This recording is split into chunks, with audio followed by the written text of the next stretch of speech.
வேதம் சொல்லுகிறது. ஆகினால் சத்தியம் எது கேட்கணும்? சந்தோஷமாய். சரி, இன்றைக்கு கூட நான் ரொம்ப நேரம் எடுக்கல, ஏன்னா முக்கியமான டிஎம்பி நம்மளோட கூட இருக்கிறதால அவருடைய சாட்சியை கேட்கறதுக்கு நான் ரொம்ப ஆவலாக இருக்கேன். அதனால இன்றைக்கு ஒரே ஒரு காரியத்தை உங்கள் மத்தியில் நான் வைக்க விரும்புகிறேன். என்னன்னா, வேதத்துல ஒரு வசனம், பிலிப்பியர் 3ஆம் அதிகாரம் 8வது வசனத்தை வாசிங்க. பிலிப்பியர் 3ஆம் அதிகாரம் 8வது வசனம்.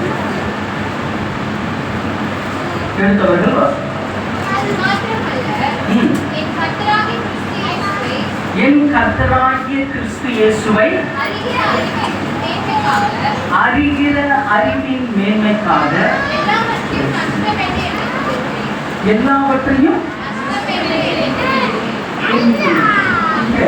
அப்போஸ்தலனாகிய பவுல் சொல்ற காரியம் என்னன்னா, இயேசு கிறிஸ்துவுக்காக அவருக்குண்டான எல்லாவற்றையும் என்ன நினைக்கிறாரோ நஷ்டம்.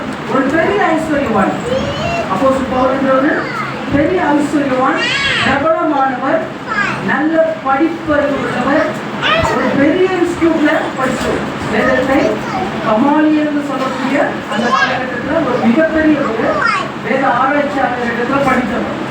அப்படிப்பட்டவர் சொல்றாரு, இயேசு கிறிஸ்து எப்படிப்பட்டவர்ன்றத அறிகிற அறிவையும் அவருடைய தரத்தையும் எடுத்து பார்க்கும் பொழுது மற்றதெல்லாம் குப்பையும், மற்றதெல்லாம் குப்பை. அப்போ இங்க பவுல் சொல்ற விஷயம் என்னன்னா, இயேசு எப்படிப்பட்டவர் அப்படின்றத அப்படி அறிகிற அறிவு நமக்கு அவசியம். இன்னைக்கு நிறைய பேர் ரட்சிக்கப்பட்டிருக்கிறாங்க, ஞானஸ்தானம் எடுத்திருக்கிறாங்க, திருச்சபையில இருக்கிறாங்க, ஏன் அனைவர் ஊழியமும் செய்யறாங்க. ஆனால் இயேசு எப்படிப்பட்டவர் அப்படின்றதுல நிறைய பிரச்சனைகள்.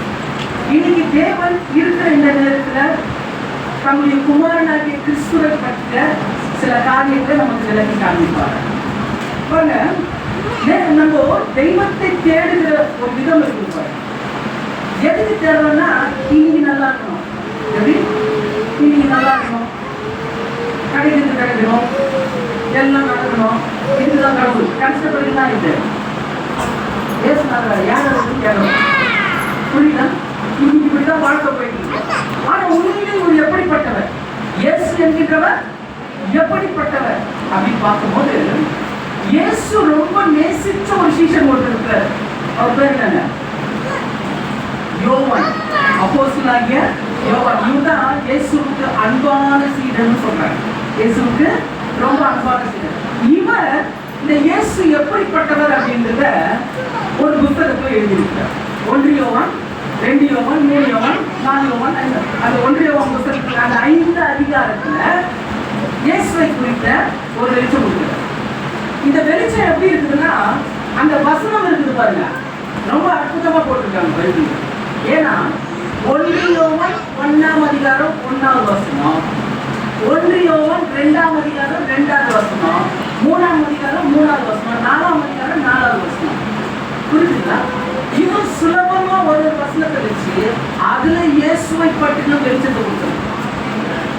அப்போ அது தியானிக்கும் போது இயேசு எப்படிப்பட்டவர் என்றதை நம்ம முதல்ல என்ன பண்ணிக்கணும், தெரிந்து கொள்ளணும். புரியுதுங்களா?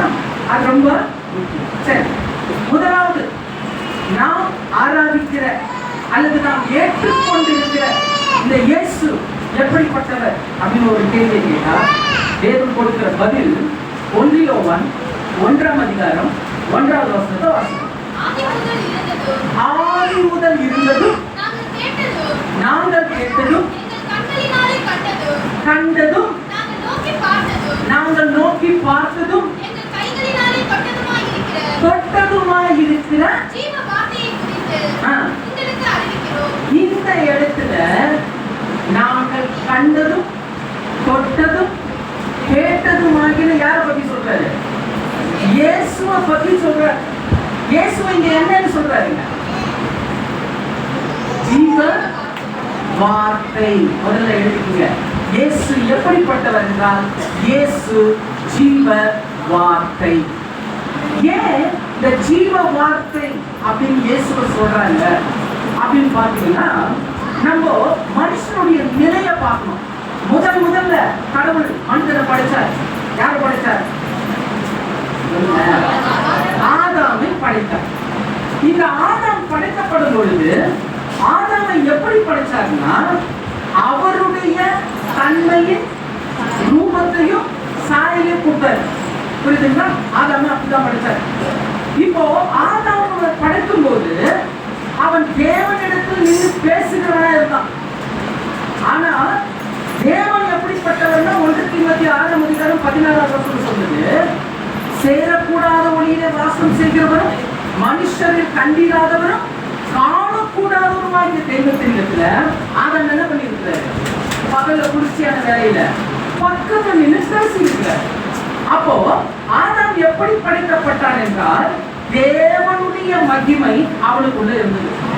புரியுதுங்களா? தேவனுடைய மகிமை அவனுக்குள்ள இருந்தது. இப்போ தேவனுடைய மகிமையில அவன் இருந்ததுனால தான் அவனுடைய உருவம் எப்படி இருந்துச்சுன்னா, இப்ப நம்ம பார்க்கணும், இந்த சரீரம் மாதிரி இல்ல, அந்த சரீரத்துக்கு மேலேயும்